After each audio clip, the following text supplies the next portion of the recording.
Somebody said, sir, they're starting their nuclear program again. I said, let me tell you something. They're not starting anything. They want to survive. The last thing they want to do is start digging holes again in mountains that just got blown up and start. They're not doing it. They want to survive, okay? But I think we have a chance. Steve, you, and I think Jared, come on, I'll call you back for another one. We always bring Jared when we want to get that deal closed. We bring Jared, but Steve, you and Jared and the General and Pete and Marco, you'll get that deal done easy. I think that'll be easy. But first we have to get Russia done. We got to get that one done. If you don't mind, Steve, let's focus on Russia first, all right? We'll get it done. In Lebanon, the dagger of Hezbollah, long aimed at Israel's throat, has been totally shattered. My administration is actively supporting the new president of Lebanon in his mission to permanently disarm Hezbollah's terror brigades. He's doing very well. And build a thriving state at peace with its neighbors. And you're very much in favor of that, I know. And good things are happening there, really good things. And with this week's ceasefire, we've achieved the most challenging breakthrough of them all. The most challenging breakthrough maybe ever. I mean, I've never seen anything like it. I've been involved in a lot of success. I have never seen anything like what's going on today all over the world.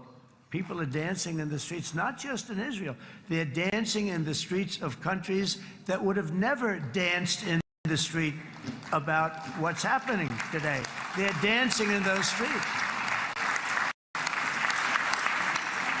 So this long and difficult war has now ended. You know, some people say 3,000 years, some people say 500 years, whatever it is. It's the granddaddy of them all. And in an unprecedented achievement, virtually the entire region has endorsed the plan that Gaza will be immediately demilitarized, that Hamas will be disarmed, and Israel's security will no longer be threatened in any way, shape, or form.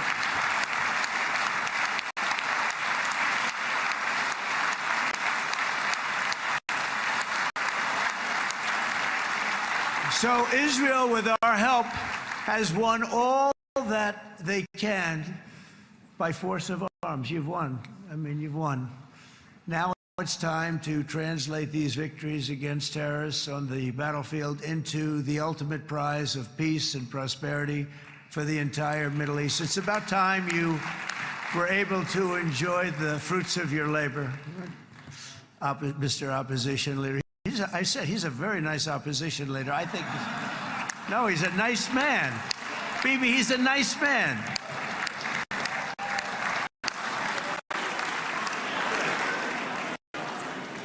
He knows what he's doing, right? No, he's a very nice guy.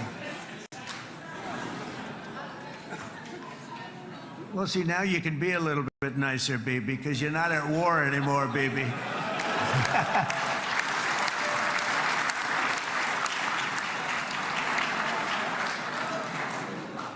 But only by embracing the opportunities of this moment can we achieve our goal of ensuring that the horrors of recent years will never happen again. You don't want to have to go through this again.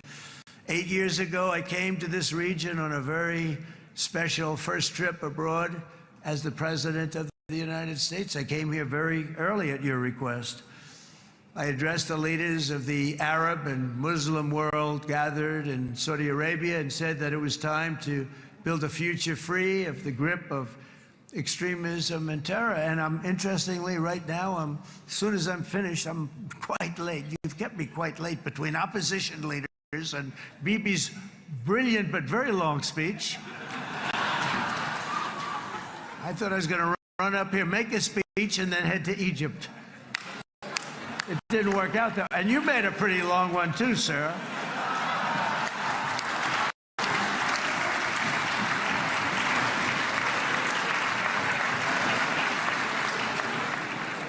But I liked what you all said. It could be worse. Supposing on top of it, I didn't like what you said. That would be no good, Ron, would it? Ron, you did a great job, by the way, Ron.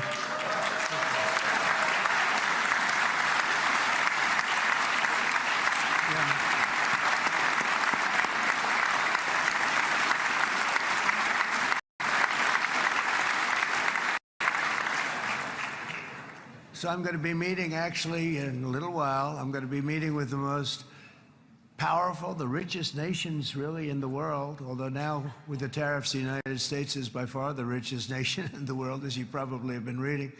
But the richest nations, most powerful nations, you know, tremendous, headed by some tremendous people in many cases. Some cases I wouldn't say necessarily I would endorse, but I will tell you some incredible people that really helped us make this all possible. So I'll be going there. I'll be quite late. They might not be there by the time I get there, but we're going to give it a shot. But the journey we started back then led to the crushing defeat of the ISIS caliphate, to the monumental Abraham Accords, and ultimately to the historic ceasefire this week, in which many of those same nations really played a very pivotal role, I have to tell you. Steve will tell you that. Jared will tell you that. Together, we've shown that peace is not just a hope that we can dream about. It's a reality we can build upon day by day, person by person, and nation by nation. And because of that, the Middle East is finally ready to embrace its extraordinary potential. You have extraordinary potential in this region. It should now be clear to everyone throughout the region that decades of fomenting terrorism and extremism, jihadism and anti-Semitism have not worked. They haven't worked. They've been a disaster. They've just killed. They've killed. They've backfired completely and totally. They've just totally backfired. Everything that you thought, take it worst case, it's turned out to be worse than that. They have not worked. From Gaza to Iran, those bitter hatreds have delivered nothing but misery, suffering, failure, and death. They've served not to weaken Israel, but to annihilate the very forces that did the most to foment this hatred. And it's really, I mean, everybody that's tried it has become irrelevant. Meanwhile, we've seen those nations that set aside their differences, reached across ancient divides, and pursued engagement are now among the most successful in the region. They're getting along with Israel, and they're doing great. And I can tell you the 4 nations that joined the Abraham Accords early on, and you'd all be doing me a favor, and I'm going to be saying this in a little while to some other friends, would love you all to, is this right, Jared? Join up in the Abraham Accords. We have to join up and get together. You can have that whole thing filled out. We had a very weak administration, worst president in the history of our country by far. And Barack Obama was not far behind, by the way.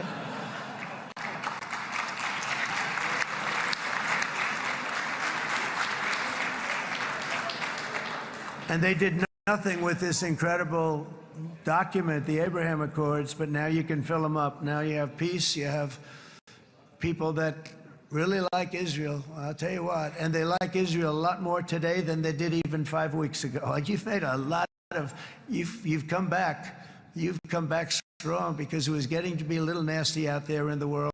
And ultimately, the world wins. You can't beat the world. Or I would say to Bibi, it's now time, and he understood it better than anybody, because ultimately, you know, the world's a very big place.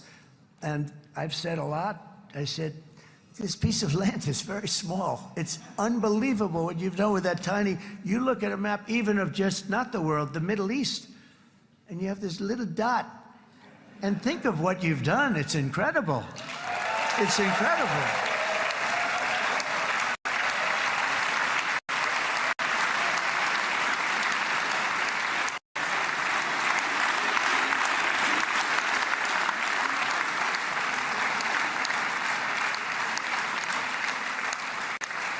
But the world is loving Israel again. And I said to people, you know, the world is big and it's strong. And Ron, ultimately, the world wins. And we don't have to worry about that now. But there was getting to be a period of time over the last few months, you know, the world wanted peace and Israel wanted peace. Everybody did. Everybody did. And what a victory it's been, right? What a victory it's been. If you would have gone on for 3, 4 more years, keep fighting, fighting, fighting, it was getting bad. It was getting heated. The timing of this is brilliant. And I said, Bibi, you're going to be remembered for this far more than if you kept this thing going, kill, kill, kill.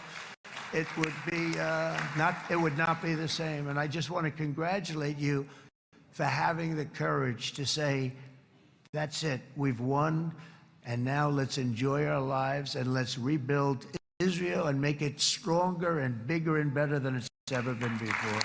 We're going to do that. Took a lot of guts.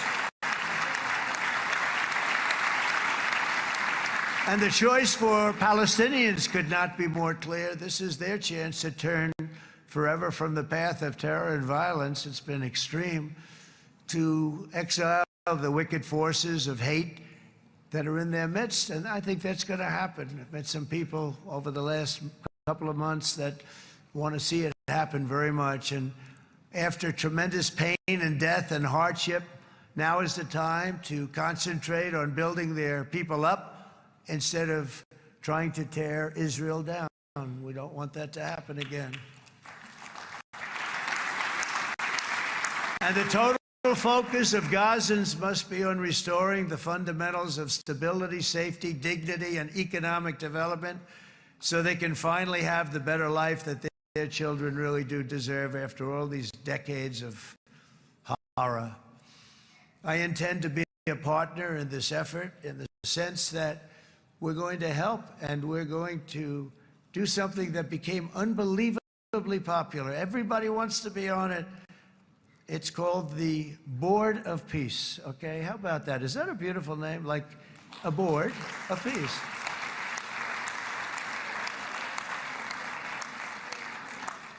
The only bad thing from my standpoint, every single nation involved has asked me to be the chair, and I'll tell you, I'm very busy. I didn't count on that, but you know what? If we do it, we'll do it right. And we have unbelievable power and wealth, because you're going to need wealth. You're going to need wealth to rebuild things, and they have wealth like few people have wealth. I want to thank the Arab and Muslim nations for their commitment that they've made to support a safe rebuilding of Gaza and beyond. I have many Arab countries, very wealthy countries, that came up and said, we'll put up tremendous amounts of money to get rebuild Gaza, and I think that's going to happen. The power, they want dignity, they want to come forward, and they want to say, and I want to say who they are, because what they're doing is going to be, I think, something that you're going to be very impressed with, Bibi, and you need that. You need the kind of economic power that they have, and they want to see it work, and they want to see it be safe, and they want to see it be good for Israel, too. And as much money as it will be, and it's a lot, as you can see, it's a lot. For these countries, it's relatively little relative to their worth. It's really a lot of money like most people could never even conceive, but for these countries, it's not that much, especially because it ensures success and stability in the Middle East, which is what they want to see. So many of them will be with us in Egypt in a little while, I think. I'm not sure. They may be gone. They may have taken their Boeing 747s and left. I said, what kind of a plane do you fly? 747. I said, that's a large plane. No, they may have. Steve, do you think they've left on their their brand new Boeing 747s? Or, I don't know. We're going to find out soon. It's going to be a big story. There'll be 2 people left, and they'll be the 2 poorest ones.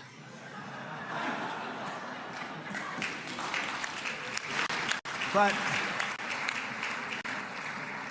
it will be the wealthiest and most powerful group of nations. So the group that we have assembled, that's waiting for us, is the wealthiest and most powerful group ever assembled at one time. There has never been a group like this, and they're only looking for good. They want good. They're going to do good. And as those commitments are made, I'm going to let the world know who's doing it because they really deserve to get the credit, and some of them probably won't want the credit, but they deserve it. It's more obvious than ever that the productive and responsible nations of this region should not be enemies or adversaries. You should be partners and eventually even friends, and that's what's going to happen. I know it. Together you can stand against the forces of chaos. Yeah, you go ahead. That's an important point.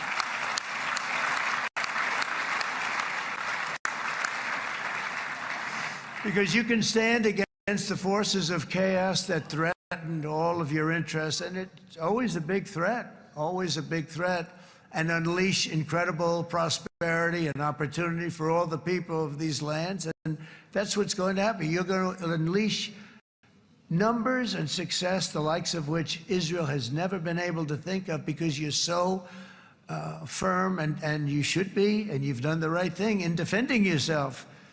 You're not going to have to worry so much about it. You've won, and now you can build, and you can do things that you never even thought possible. When you put that genius into doing something else, it's going to be something it's going to be a miracle. The miracle in the desert, it's going to be amazing. And it already is in a true sense. But it'll be wonderful when you can spend time thinking about other than war and defense and offense also. To that end,